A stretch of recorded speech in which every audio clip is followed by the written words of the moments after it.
in Steeple Square. After over 4 years of planning and fundraising, the Steeple Square apartments are ready for moving in. We are so grateful Opening Doors is for the shared partnership we have with Steeple Square. And because of that partnership, 8 of our families, 8 graduates of Opening Doors programs, will now have access to quality, affordable housing.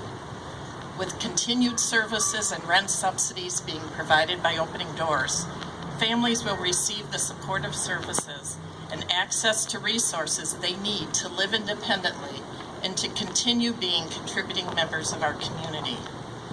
The permanent supportive housing services that Opening Doors will provide for our tenants will be our third door. The third door will complete our continuum of housing services that we provide for homeless women and children in our community, which began in 2000 when we opened Maria House and followed by Teresa Shelter in 2006.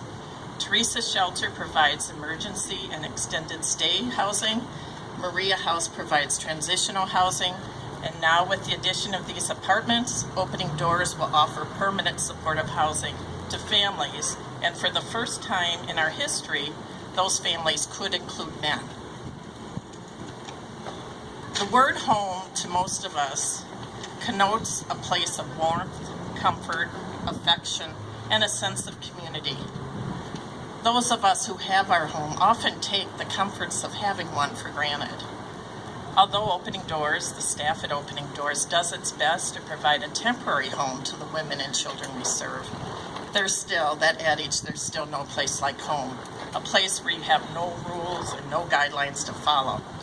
The women and families moving into these apartments will soon get to experience that joy of having a place of their own, where they can experience complete independence. There's no curfews, there's no enforced bedtimes, and most importantly, and I think this is the most important piece, children will have a home where they can just be a kid again and not worry about where they're going to sleep that night.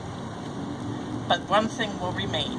There will always be a support for person, a phone call, or in the case here, just a few steps away, and they will continue to work with the families that live there, assisting them with such things as budgeting, parenting, medication management, whatever their needs may be. The women and families at Opening Doors will accept for the apartments will be those who have worked hard in improving their lives and meeting their goals. They're committed to rebuilding their lives and have demonstrated that by their commitment to the positive changes they have made in their life. Like the adage I always abided by when raising my children, we need to give our children roots to grow and wings to fly. That's the same adage we will utilize for the women and families moving into the Steeple Square apartments. While living in our programs, the staff have worked diligently with the women, teaching them life skills to live it independently. Now let's watch them soar. So I now have the pleasure of introducing Amy, who will be is the first tenant that was approved for our apartments. After hearing Amy's story, I'm sure you will understand why she was accepted. Her courage and determination is so inspiring. So Amy, please come.